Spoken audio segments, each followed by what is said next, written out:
So what Mitch Horowitz is talking about in this book is a lot is like the new thought stuff and the kind of law of attraction stuff, occultism, and how it relates to like the paradigm shift in with quantum physics and kind of like a restructuring of how we conceive reality. Like Yeah.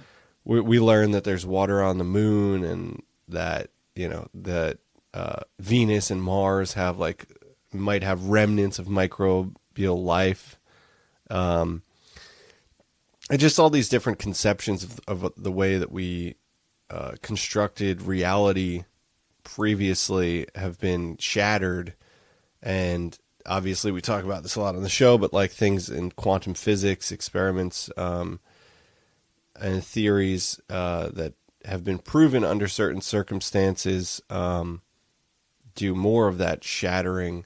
So it's like it's kind of interesting to consider: is there like the potential of like existing in that flux state when you can see the results of the all the possibilities of many worlds, and like are you kind Yeah. of like are you manifesting that like turtle symbology through like filtering that flux state,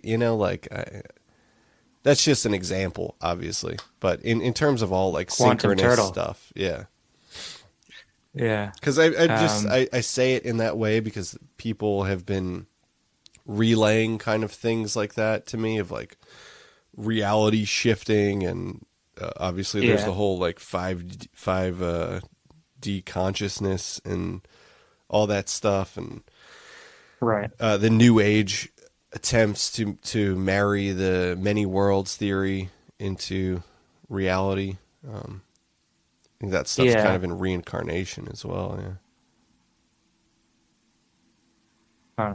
I don't know. A lot of weird syncs going around though. Synchronicities, that is. Mm-hmm. Yeah, so I just wrote that long-ish post. I mean, not long for a real thing, but for a little written Patreon post, a little dive into that John Stajko. I don't know if that's how you pronounce his name, but John Stajko, Letters to God's Eye, and I included the PDF of the translations, which if you haven't read them yet, you should check them out. Uh, and yeah, I've been thinking a lot about um,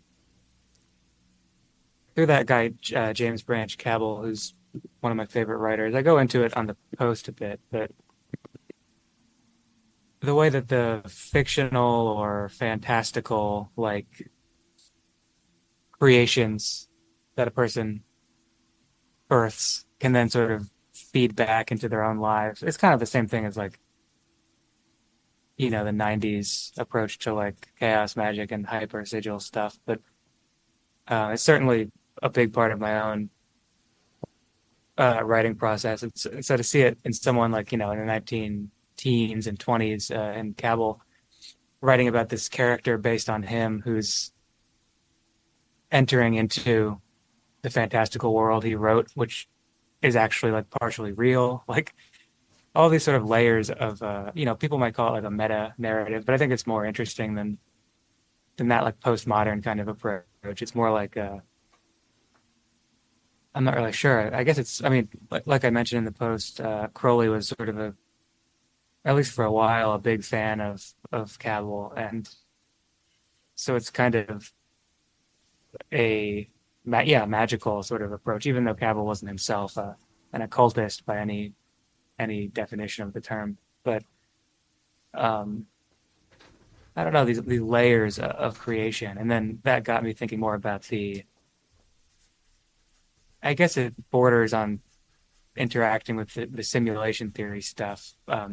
This idea that we're sort of the written or uh, created product of some intelligence, and that maybe that's synchronicity is sort of the revelation of the hand of the writer or something. Yeah, yeah. I was like looking through my notes on my phone to see if there were any like recent things I was jotting down that I might want to talk about on this. But I came across, I think, from our Hyperstition CCRU episode, this Nick Land quote where he says, "What is concealed, the occult, is an alien order of time which betrays itself through coincidences, synchronicities, and similar indications of an intelligent arrangement of fate. An example is the Kabbalistic pattern occulted in ordinary languages, a pattern that cannot emerge without eroding itself, since the generalized human understanding and deliberated usage of letter clusters as numerical units would shut down the channel of coincidence, alien information." Yeah. Yeah, it's pretty, That's right. pretty amazing. Yeah. That's kind of I just think what that you he's said, onto too. Yeah. something. Yeah. Yeah. Except he had an editor or whatever. But yeah. That was from an interview, but yeah, Fuck. he got Fuck you. you. Ladies and gentlemen, Nick Land. Nick Land got him again.